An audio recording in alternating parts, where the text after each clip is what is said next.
lagi Youth GK Gloria yang saya kasihi di dalam Tuhan Yesus Kristus.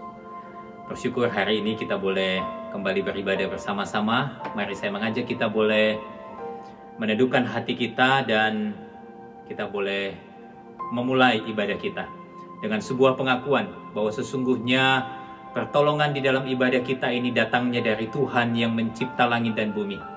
Turunlah kiranya atas kita sekalian anugerah dan damai sejahtera daripada Tuhan kita Yesus Kristus, kekuatan penyertaan daripada Allah Roh Kudus menyertai ibadah kita, mulai dari awal sampai akhirnya. Amin. Shalom teman-teman Teens dan Youth, selamat berjumpa kembali dalam kasih dalam Tuhan Yesus Kristus. Dan sebentar kita akan memulai ibadah kita. Mari kita siapkan hati kita untuk menjumpai Tuhan Yesus lebih lagi.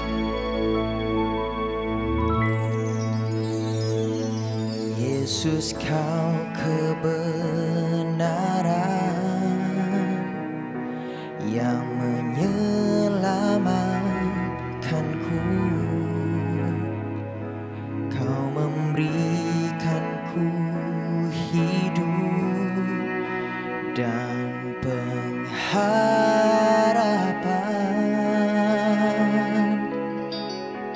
Ku ikut kehendak-Mu, ku perlu anugerah-Mu. Ku nyatakan janjiku kepadamu.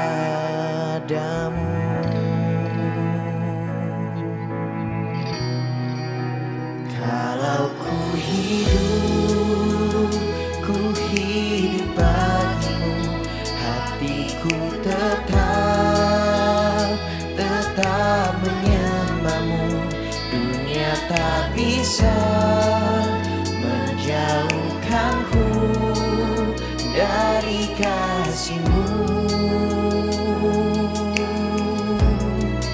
Selama ku hidup bagimu, mataku tetap memandang-Mu. Dunia tak bisa menjauhkanku dari kasih-Mu. Kita katakan dengan lebih sungguh-sungguh lagi, Yesus, kau kebenaran. Yesus, kau kebenaran yang menyelamatkanku. Kau memberikanku hidup dan pengharapan.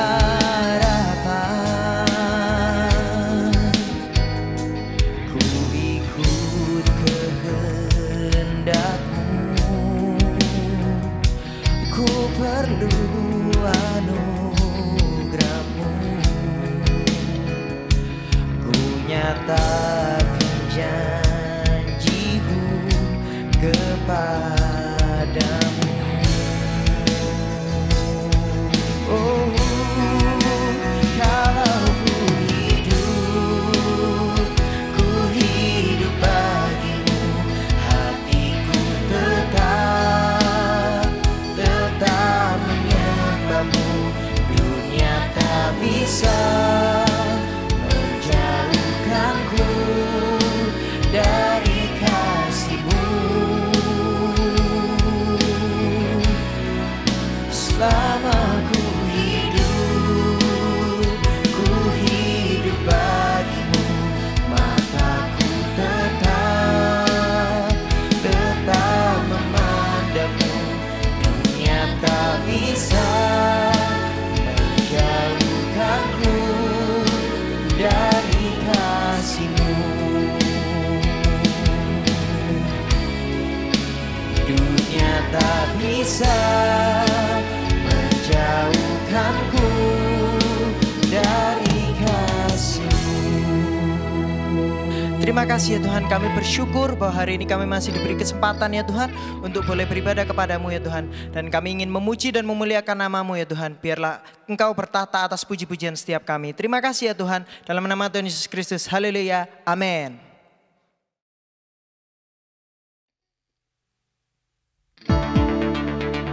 Sebab dialah Allah yang mengerjakan kemustahilan bagi kita. Di dalam Dia iman kita bisa bertumbuh, bisa berkembang, dan kita boleh memuji Tuhan, memuliakan Tuhan dengan iman kita. Mari kita naikkan pujian ini. Tak mungkin bagi manusia, tapi itu pasti bagimu. Tak layak di mata manusia, namun berharga bagimu. Tuhan yang menjamin hidupku ada di pihakku. Ku tak akan pernah goyah, sebab aku lebih dari pemenang. Dengan imanku ku lihat nyata janji-janjimu. Dengan imanku ku terima jawaban doaku. Dasar dari setiap harapanku hanya iman kepadamu. Dengan imanku kau perhitungkan hidupku. Tak mungkin bagi manusia, tapi itu pasti bagimu. Tak layak di mata manusia, namun berharga bagimu. Tuhan yang menjamin hidupku ada di pihakku. Ku tak akan pernah goyah, sebab aku lebih dari pemenang. Dengan imanku ku lihat nyata janji-janjimu. Dengan imanku ku terima jawaban doaku. Dasar dari setiap harapanku hanyalah iman kepadamu. Dengan imanku kau perhitungkan hidupku. Imanku ku lihat nyata janji-janjimu. Dengan imanku ku terima jawaban doaku. Dasar dari setiap harapanku hanyalah iman kepadamu. Dengan imanku kau perhitungkan hidupku. Dengan imanku aku lihat janjimu. Dengan imanku terima jawaban doaku.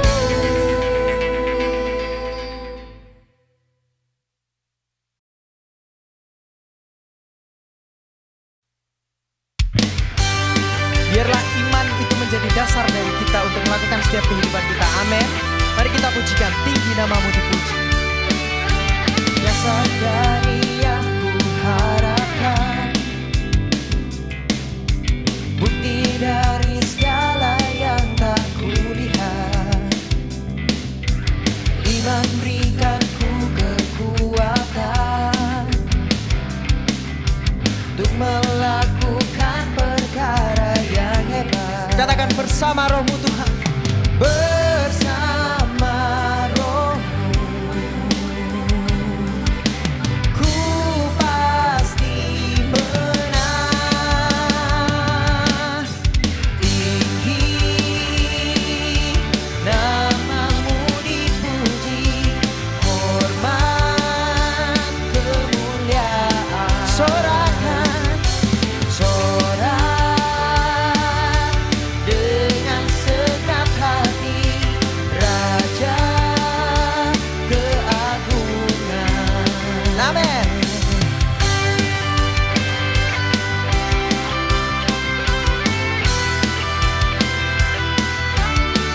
Katakan dasar dari yang ku harapkan, bukti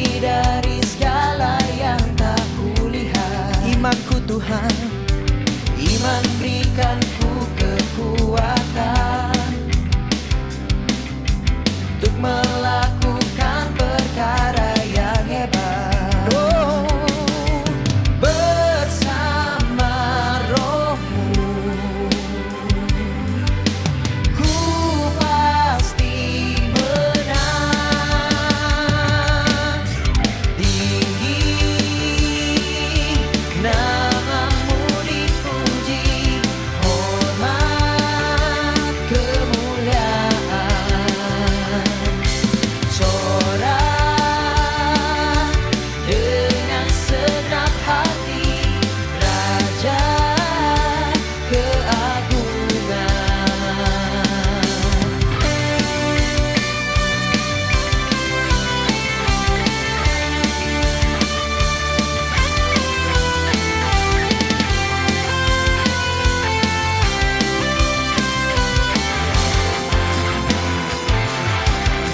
Mari semuanya katakan sama-sama. Tinggi nama-Mu dipuji. Tinggi nama-Mu dipuji, hormat kemuliaan. Sorak dengan senang hati, Raja keagungan. Raja keagungan, Raja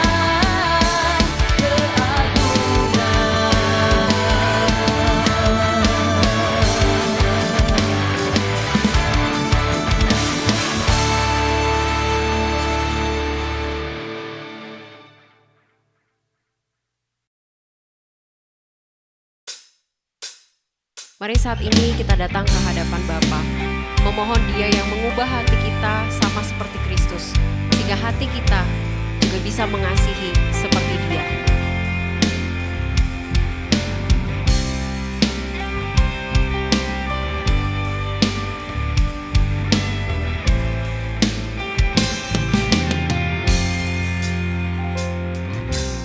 Bapa, Kau setia,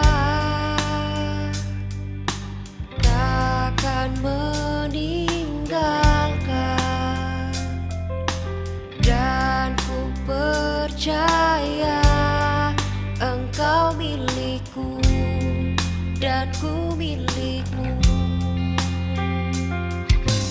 Kerinduanku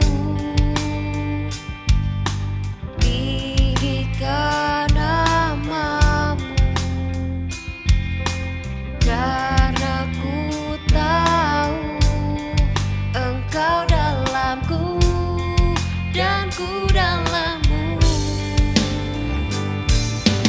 Ubah hati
Saudara, mari sebelum kita mendengarkan firman Tuhan, mari kita berdoa terlebih dahulu. Bapa di surga, berterima kasih untuk hari ini kami boleh bersama, berkumpul, beribadah sekalipun secara online. Tapi kami percaya kuasa Tuhan ada bersama-sama dengan kami. Allah Roh Kudus yang tinggal di dalam hati kami, sanggup mencelikkan mata rohani kami, pikiran kami, supaya kami boleh mengerti firman, dan kami juga boleh melakukan firman ini di dalam kehidupan kami. Terima kasih Tuhan, berbicaralah kepada kami, pakai hamba-Mu di dalam segala keterbatasan yang ada. Tuhan, urapi hamba-Mu dan kami semua, umat Tuhan bersama-sama di mana-mana tempat. Terpuji Engkau, di dalam nama Yesus kami berdoa. Amin. Saudara-saudara yang dikasihi oleh Tuhan, mengawali khotbah pada hari ini, izinkan saya untuk menceritakan tiga kisah cinta yang pernah terjadi di dalam dunia ini. Nah, sebagaimana tema kita hari ini yaitu Success in Love. Nah, saya memulai ini dengan menceritakan tiga cerita cinta yang pernah terjadi di dalam dunia ini.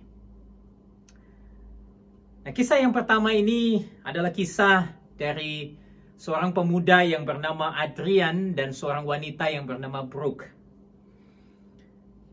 Mereka pada usia kanak-kanak, kira-kira 5 tahun sudah bertumbuh bersama. Dan satu kali, saudara, di usia 5 tahun mereka pernah menjadi pengapit yang membawa bunga dan cincin pernikahan di dalam sebuah acara pernikahan pada waktu itu. Nah, singkat cerita, mereka bertumbuh di dalam lingkungan sekolah yang sama, bahkan sampai masa SMA mereka kemudian pada akhirnya memutuskan untuk berpacaran. Setelah beberapa tahun kemudian sampai usia 22 tahun, saudara, mereka akhirnya memutuskan untuk melangkah ke dalam ikatan pernikahan. Nah, menariknya bagi saya adalah di tempat di mana mereka pernah menjadi pengapit di masa kecil, di gereja itu mereka kemudian bersama-sama mengikatkan ikatan pernikahan mereka pada usia 22 tahun. Saya tahu ini usia yang cukup muda, tetapi apapun itu, saudara, kedua pasangan ini, Adrian and Brooke, kemudian sangat bersukacita dan bersyukur kepada Tuhan atas pernikahan mereka. Saudara, ini kisah yang pertama. Nah, kisah yang kedua, ini dari pasangan yang bernama Ashley and Christopher. Kisah ini dimulai ketika mereka itu bertemu satu sama lain di sebuah event, dan tidak butuh waktu lama kemudian mereka mengikatkan hubungan mereka di dalam relasi berpacaran. Nah, saudara, setelah 2 tahun berpacaran, Ashley kemudian memposting sebuah foto yang kemudian menjadi viral dan penuh dengan komentar di media sosial. Saudara, nanti saya akan perlihatkan kepada saudara gambar Ashley and Christopher ini.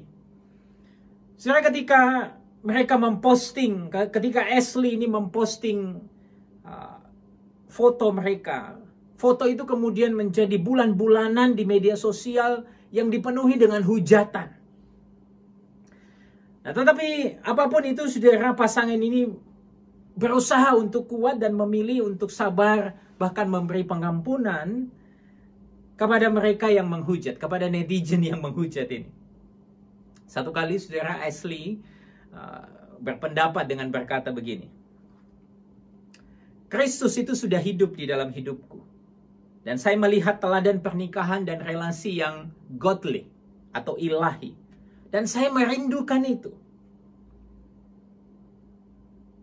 Tuhan menggairahkan hati saya dan kemudian menerima Christopher apa adanya. Christopher bahkan membawa saya lebih dekat kepada Tuhan melalui doa dan kasih-Nya.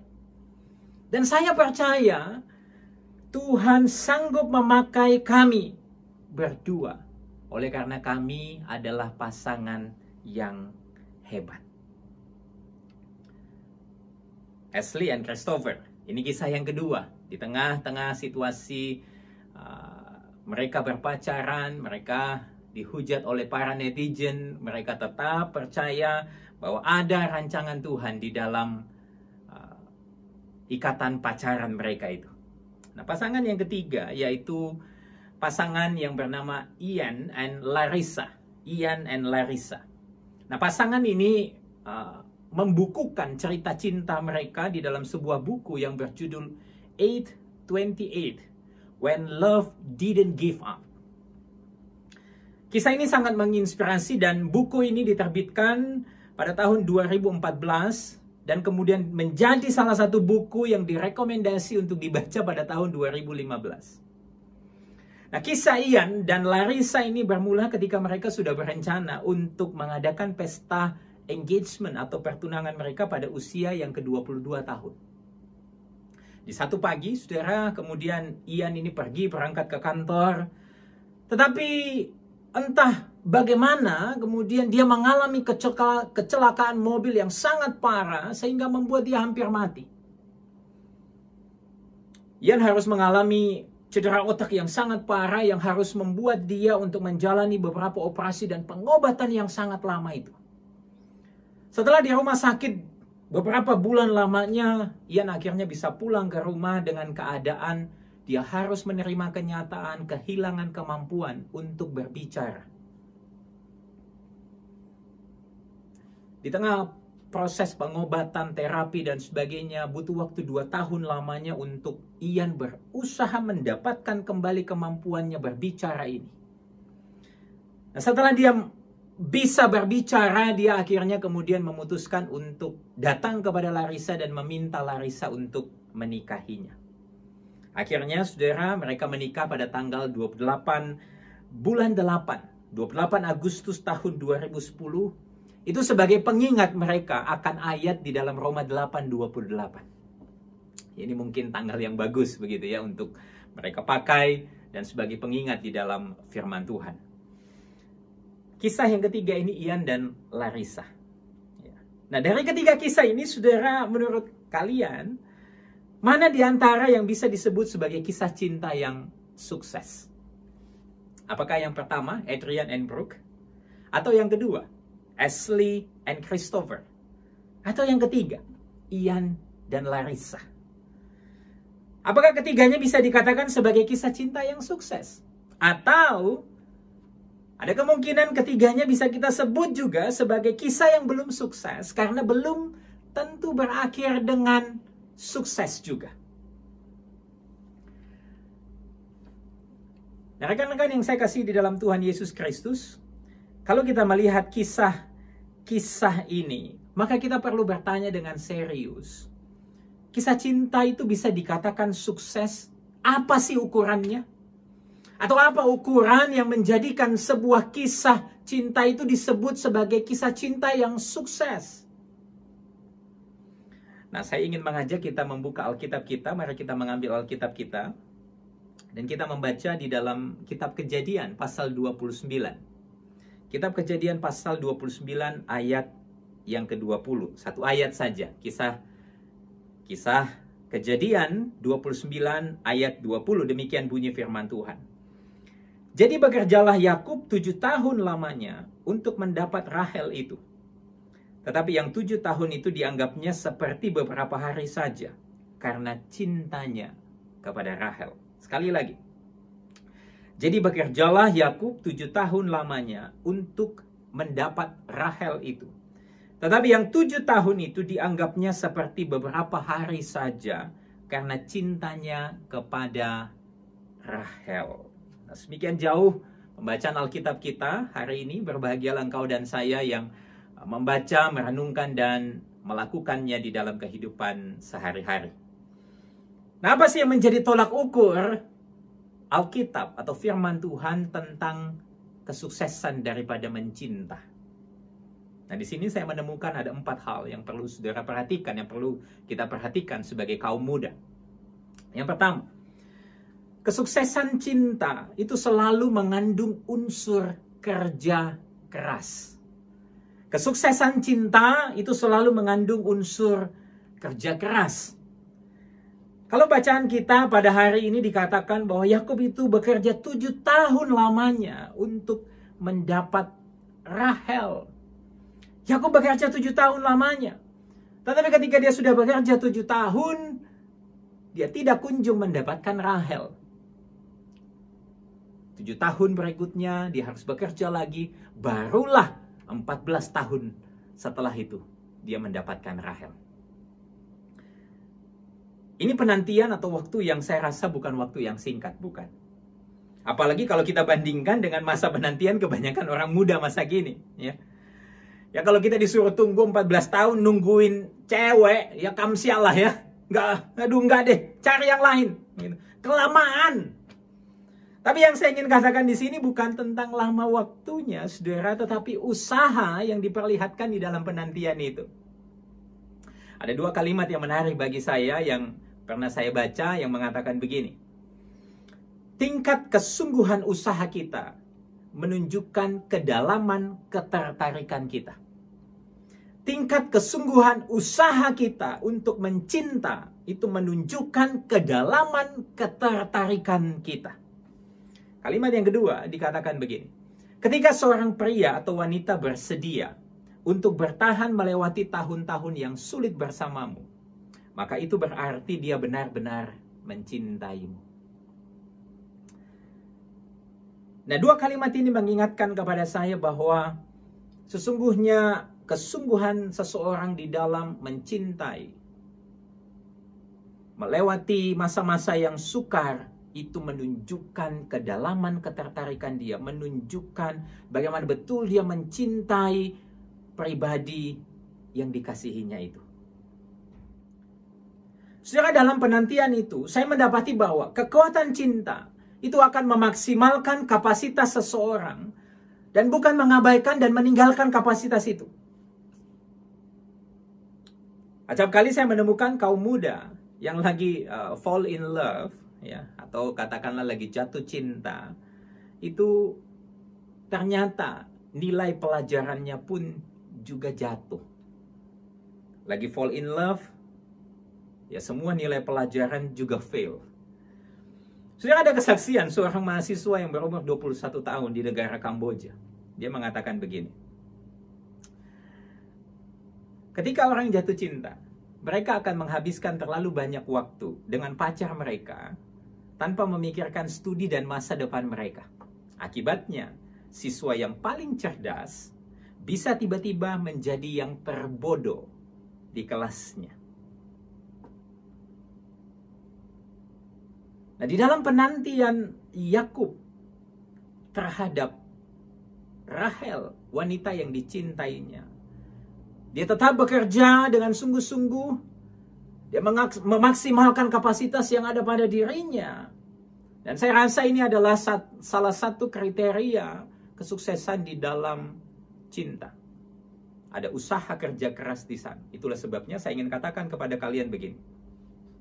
Waktu kamu sungguh-sungguh mencintai seseorang, maka kamu akan berusaha mengembangkan kapasitasmu yang terbaik sebagai tanda bahwa kamu mampu menjaga dan mengasihi dirimu terlebih dahulu sebelum kamu bertekad, berkomitmen untuk menjaga dan mengasihi orang lain.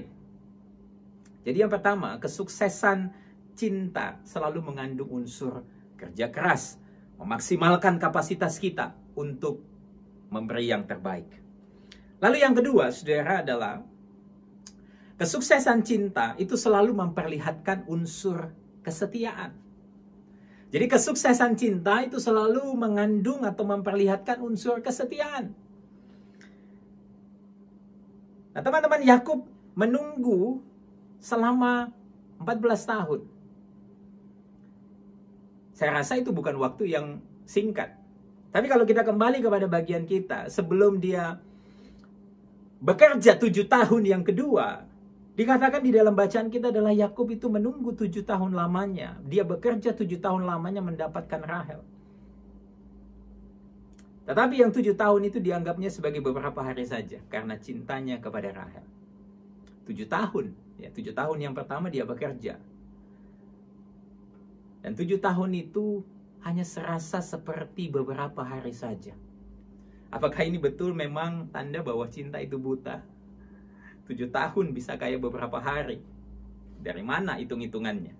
Anggaplah 1 tahun itu 365 hari, saudara. Kalau kali 7 tahun, ya, itu adalah 2555 hari. 2555 hari bisa dianggap seperti beberapa hari saja. Aduh, ini nggak mungkin banget deh. Apakah ini yang namanya halusinasi atau mungkin kurang makan nasi? Tapi itulah cinta. Cinta yang kuat itu menarik seseorang sehingga kadang-kadang berpikir di luar logikanya. Nah, ada sebuah perenungan saya yang menarik saya adalah begini. Tidak dikatakan apa respon Rahel. Apakah Rahel itu mau menanti sedemikian lama? Atau jangan-jangan nanti Rahel itu kepincut dengan laki-laki yang lain?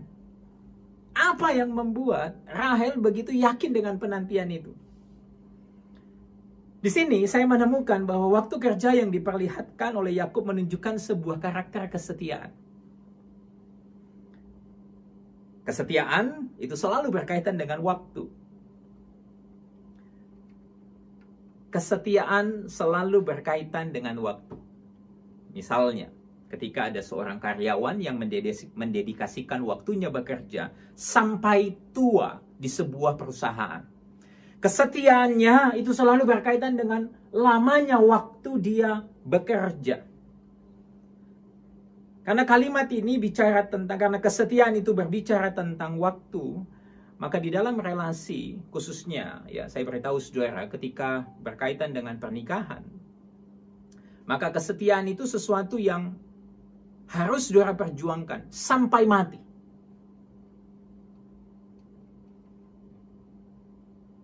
Nah, kesetiaan itu harus diperjuangkan dan diusahakan. Oleh karena apa? Oleh karena godaan terbesar di dalam berelasi itu adalah ketidaksetiaan. Nah, bicara tentang kesetiaan ini saya rasa berkaitan bukan hanya tentang waktu, tetapi juga berkaitan dengan hati. Acap kali umat Tuhan itu dikatakan mereka berlaku tidak setia kepada Tuhan. Mereka berpaling kepada ilah-ilah lain. Dan sebuah perenungan bagi saya adalah apakah keberpalingan itu karena adanya ilah-ilah lain atau karena hatinya memilih untuk ilah-ilah lain itu. Nah, saya merasa di sini keduanya mengambil andil yang besar. Tetapi yang melampaui itu adalah hati yang memilih untuk menyembah ilah-ilah yang lain. Hari ini kita tidak bisa memungkiri keberadaan ilah-ilah lain. Sama seperti kita juga tidak bisa memungkiri atau menutup mata terhadap keberadaan pria atau wanita yang mungkin secara lahiriah menurut orang banyak memang ganteng atau cantik. Jadi bagi saya, kesetiaan ini bicara tentang pilihan hati. Yakub sudah menetapkan pilihannya, memberikan hatinya. Sekalipun dia harus bekerja dengan keras, dia berikan hatinya kepada Rahel. Jadi ketika bicara tentang kesetiaan, maka saya ingin katakan kepada saudara, ingat baik-baik, kalau engkau hari ini sudah memilih seseorang untuk menjadi pasanganmu, tetapkanlah hatimu kepada dia dengan sungguh-sungguh. Jangan lagi menyimpang ke kanan ke kiri. Jangan lagi pikir backup plan. Waduh, kalau nggak jadi gimana nih? Ya udah, gue siapin cewek satu lagi atau cowok satu lagi. Tetapkan hatimu untuk dia. Jadi yang kedua, kesuksesan cinta itu selalu memperlihatkan unsur kesetiaan. Yang ketiga, kesuksesan cinta selalu menunjukkan kendali. Saudara, setelah 7 tahun bekerja, penantian Yakub akhirnya terwujud. Wanita yang dia cintai menjadi istrinya. Tunggu dulu. Ya, tapi ternyata kita menemukan bahwa ketika 7 tahun dia bekerja, Laban, ayah daripada Rahel, memberikan Lea, kakak Rahel, untuk menjadi istrinya Yakub. Lalu di dalam ayat 25, pasal 29 kitab Kejadian dikatakan begini. Tetapi pada waktu pagi tampaklah bahwa itu Lea. Lalu berkatalah Yakub kepada Laban begini, apakah yang kau perbuat terhadap aku ini? Bukankah untuk mendapatkan Rahel aku bekerja padamu? Mengapa engkau menipu aku? Jadi setelah bekerja 7 tahun lamanya, Laban itu memberikan Lea, bukan Rahel. Lalu kalian mungkin punya imajinasi begini, ya kalau waktu nikah kenapa Yakub nggak kenali itu Rahel atau bukan? Sebenarnya di dalam pernikahan Yahudi, biasanya pengantin wanita itu wajahnya ditutupi kain penuh dengan sedikit ruang bagi mata untuk melihat. Nah, mungkin inilah alasan mengapa Yakub tidak mengenali ini Lea atau Rahel. Nah, oleh karena itu juga kemudian Yakub berkata begini kepada Laban, aku tuh sudah kerja, kamu itu nipu aku. Tapi Laban jawab begini, saudara. Ayat 26, 27.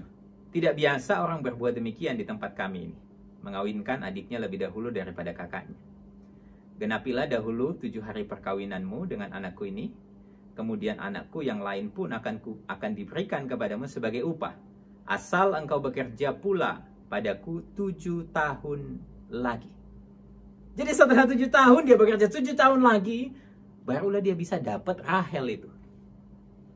Tapi yang menarik bagi saya adalah setelah mendapatkan pengertian itu di dalam ayat 28, dikatakan begini, maka Yakub berbuat demikian. Maka Yakub berbuat demikian. Terjemahan yang lain mengatakan begini, and Jacob agree. Sekalipun tidak mendapatkan Rahel langsung, Yakub tidak kemudian marah-marah lalu mendakwa Laban atas hal ini. Tidak ada catatan yang mengatakan bahwa Yakub kemudian lost control dan karena cintanya yang besar itu dia membawa kabur Rahel dan kawin sambil lari. Ya, kawin lari maksudnya. Nah, dari sini saudara saya mendapati sebuah perhatian penting bagi kita tentang cinta. Yaitu cinta itu harus dikendalikan, bukan mengendalikan. Cinta itu harus dikendalikan, bukan mengendalikan. Nah, pertanyaannya adalah kendali atas apa? Tentunya kendali atas emosi, pikiran, dan hati kita. Kadang-kadang, ya, kalau kita sudah cinta, emosi itu tidak bisa terbendung, ya, bahkan tidak terkendalikan.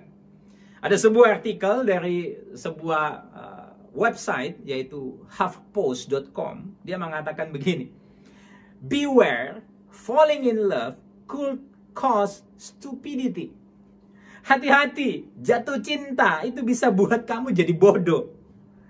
Nah, dalam artikel itu disebutkan beberapa hal yang bodoh akibat jatuh cinta. Dan salah satunya adalah mengasingkan diri dari pergaulan bersama dengan sahabat-sahabat. Cinta yang menggebu itu membuat seseorang hanya ingin menghabiskan waktu bersama-sama yang dicintainya. Dan mereka bahkan bisa melupakan sahabat-sahabatnya. Atau ambil contoh yang lain deh, begini, ya, yang mungkin lebih kontekstual kepada kita hari ini. Saudara tahu kan fenomena makanan fast food yang dijual beberapa waktu ini yang terkenal itu, yang dimana dijual oleh salah satu brand yang terkenal yang kerjasama dengan salah satu boy band yang lagi hits. Ya, saya nggak usah sebutin, saudara pasti bisa menduga. Bayangin, saudara, itu cuma kentang goreng, nugget, Coca-Cola, dan 2 jenis saus yang sebenarnya saya rasa sudah biasa mungkin engkau makan di tempat makan itu. Tapi karena saking cintanya sama si boy band itu, kamu itu bahkan rela ngantri, bahkan beli dengan harga berapapun untuk mendapatkan itu. Nggak sampai di sini. Saya menemukan ada juga yang menjual packaging alias bungkus makanan itu sampai harga yang nggak masuk di akal. Di online shop, satu kali saya googling, ada yang jual dengan harga 150.000 untuk packagingnya saja. Bahkan sampai 1,5 juta rupiah. Gila! Nah, yang saya mau sampaikan begini, saudara. Kalau cinta yang benar, itu pasti selalu terkontrol. Tidak lost control. Cintamu itu tidak hanya dikendalikan atas emosi, tetapi juga pikiran yang sehat. Saya khawatir cinta yang tidak terkontrol ini sebetulnya jangan-jangan hanya berasal dari hasrat, dari gairah yang keliru. Akhirnya apa? Orang yang dicintai itu hanya menjadi objek pemanfaatan, pemuasan gairah dan hasrat kita sendiri. Nah, yang ketiga ini saya ingin beritahukan kepada saudara begini. Yang namanya cinta itu tidak pernah memanfaatkan orang lain atau mengorbankan orang lain. Justru menjadi manfaat bagi orang lain dan menyatakan pengorbanan diri. Ini adalah kendali kita.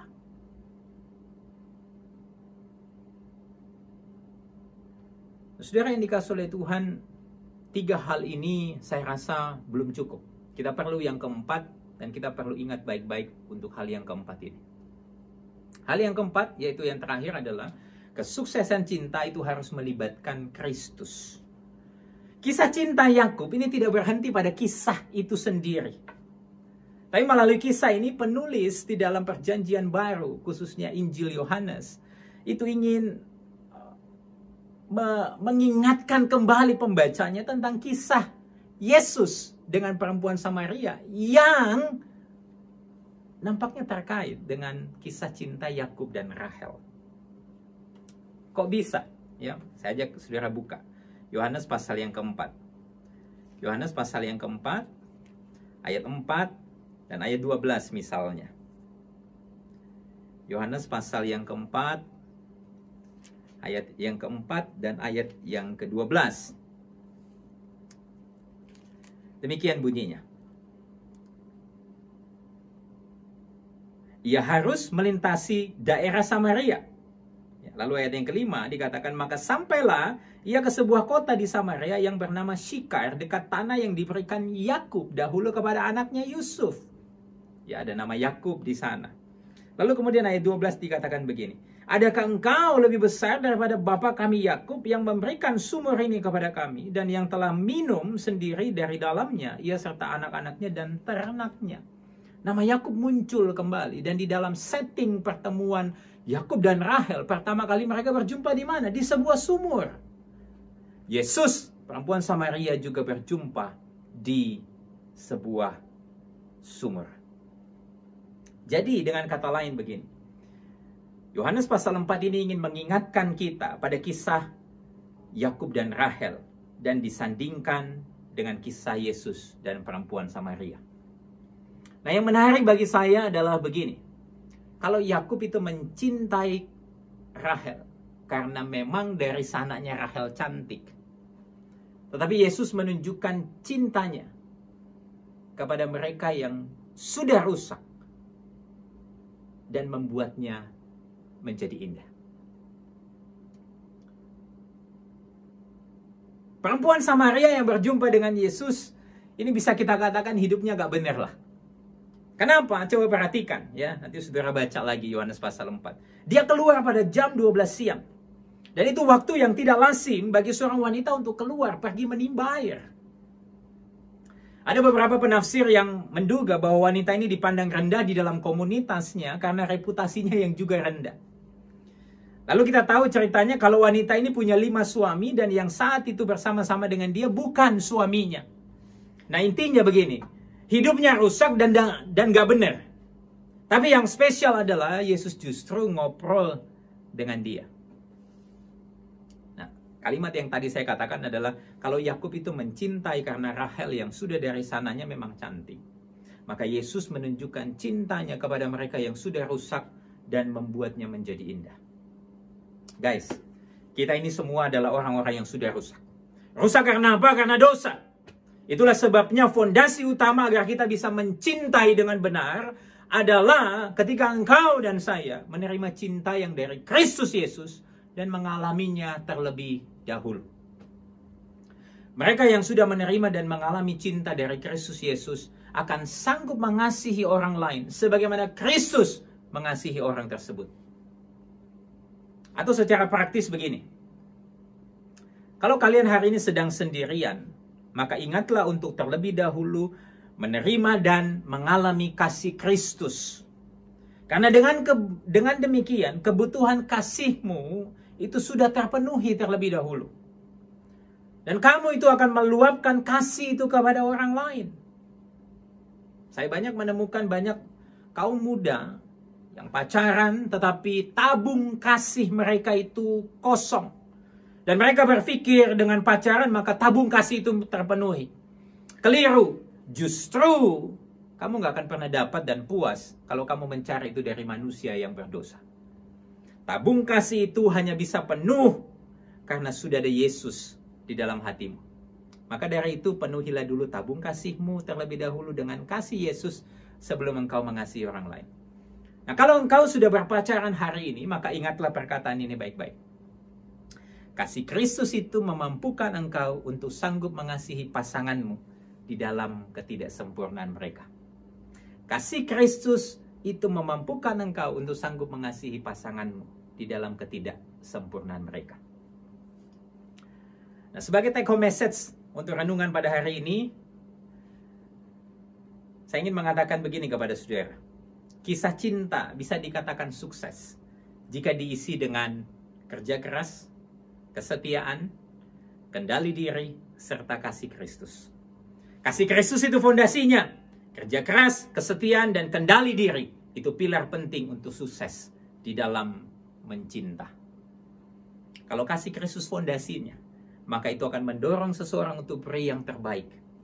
Karena kasih Kristus, maka seseorang akan dimampukan untuk menyatakan kesetiaan sebagaimana dia terlebih dahulu mengalami kasih setia Tuhan. Lalu kasih Kristus itu selalu tepat pada sasarannya, tidak pernah kehilangan kendali, apalagi hanya karena gairah atau hasrat yang sesaat. Dan puncaknya, kasih Kristus itu menyatakan cinta kepada mereka yang rusak agar dibentuk menjadi indah. Kalau engkau ingin sukses di dalam mencinta, ingat 4 hal ini. Semoga Tuhan memberkati engkau dan saya mengalami proses, terus diproses oleh Tuhan menjadi semakin sempurna di hadapan Tuhan. Amin. Mari kita berdoa. Oh Tuhan, terima kasih untuk hari ini. Kami boleh melihat bagaimana kisah cinta Yakub dan Rahel yang begitu kuat, yang juga mengajarkan kami untuk mencinta dengan usaha kami yang keras, menyatakan kesetiaan, pengendalian diri, dan juga mengisi kasih kami terlebih dahulu oleh kasih Kristus. Kami tidak ingin ya Tuhan melukai orang lain karena kasih kami ini kosong. Tapi itulah sebabnya kami ingin mengasihi Engkau terlebih dahulu. Penuhilah hati kami dengan kasih-Mu, sehingga ketika kami mengasihi orang lain, mereka juga boleh merasakan kasih itu. Tuhan, terima kasih, berkati youth di GK Gloria di mana-mana tempat yang mendengarkan akan firman ini. Penuhilah mereka dengan kasih-Mu. Terpujilah Engkau Tuhan, di dalam nama Yesus kami berdoa. Amin. Terima kasih kepada penginjil Nathanael Tamrin untuk pemberitaan firman Tuhan yang diberitakan. Biarlah setiap kita sebagai anak-anak Tuhan pun terus diingatkan dan dikuatkan dan dibentuk semakin serupa dengan Kristus. Mari teman-teman sekalian, kita mau bersatu hati sekali lagi, kita mau berdoa bersyafaat bersama-sama. Mari kita berdoa. Ya Bapa di dalam surga, kami bersatu hati sekali lagi pada saat ini, berkumpul sebagai anak-anak Tuhan, berdoa untuk rekan-rekan kami yang mungkin saat ini dalam kelemahan tubuh, khususnya mereka yang saat ini terpapar virus COVID-19. Kiranya Tuhan sendiri juga yang berbelas kasihan kepada mereka, Tuhan sendiri juga yang pulihkan mereka, Tuhan sendiri juga yang kuatkan mereka. Jangan biarkan dalam masa-masa seperti ini pun mereka justru kehilangan imannya kepada Engkau. Kami juga terus berdoa menyerahkan untuk setiap dana yang dibutuhkan, kiranya Tuhan sendiri juga yang cukupkan. Kami juga teringat untuk rekan-rekan kami yang mungkin saat ini terus bergumul dalam pekerjaan mereka, dalam studi mereka. Kiranya Tuhan sendiri juga yang mampukan mereka untuk boleh mengatasi setiap masalah, setiap pergumulan yang mereka hadapi saat ini. Bapak, saat ini kami juga berdoa secara khusus untuk komunitas kami, untuk komunitas teens and youth yang ada di gereja kami. Kiranya Tuhan sendiri juga yang bekerja dalam komunitas kami ini. Kiranya kami pun sebagai anak-anak Tuhan boleh dibentuk, boleh dikuatkan, boleh mendapatkan satu komunitas yang sehat di dalam gereja kami. Sehingga dalam masa-masa pandemi seperti ini pun kami boleh mengenal Engkau, mengenal sesama kami, dan kami boleh bergandengan tangan sebagai satu komunitas yang baik di dalam Engkau. Terpujilah nama-Mu ya Tuhan, di dalam satu nama, Yesus Kristus kami sudah berdoa. Amin.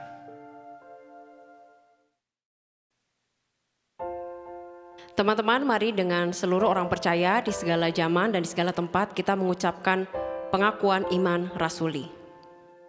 Aku percaya kepada Allah, Bapa yang Maha Kuasa, Khalik langit dan bumi, dan kepada Yesus Kristus, anaknya yang tunggal Tuhan kita, yang dikandung dari Roh Kudus, lahir dari anak darah Maria, yang menderita sengsara di bawah pemerintahan Pontius Pilatus, disalibkan, mati dan dikuburkan, turun ke dalam kerajaan maut, pada hari yang ketiga bangkit pula dari antara orang mati, naik ke sorga, duduk di sebelah kanan Allah, Bapa yang Maha Kuasa, dan dari sana ia akan datang untuk menghakimi orang yang hidup dan yang mati. Aku percaya kepada Roh Kudus, gereja yang kudus dan am, persekutuan orang kudus, pengampunan dosa, kebangkitan tubuh dan hidup yang kekal. Amin. Mari dengan pujian ini kita menyerahkan kepada Tuhan supaya Dia saja yang mengubah hati kita seperti Kristus. Ubah hatiku seperti hatimu, seterus salibmu, kasihmu, Tuhan. Biar mataku seperti matamu, pancarkan kasihmu, ku mau jadi sepertimu.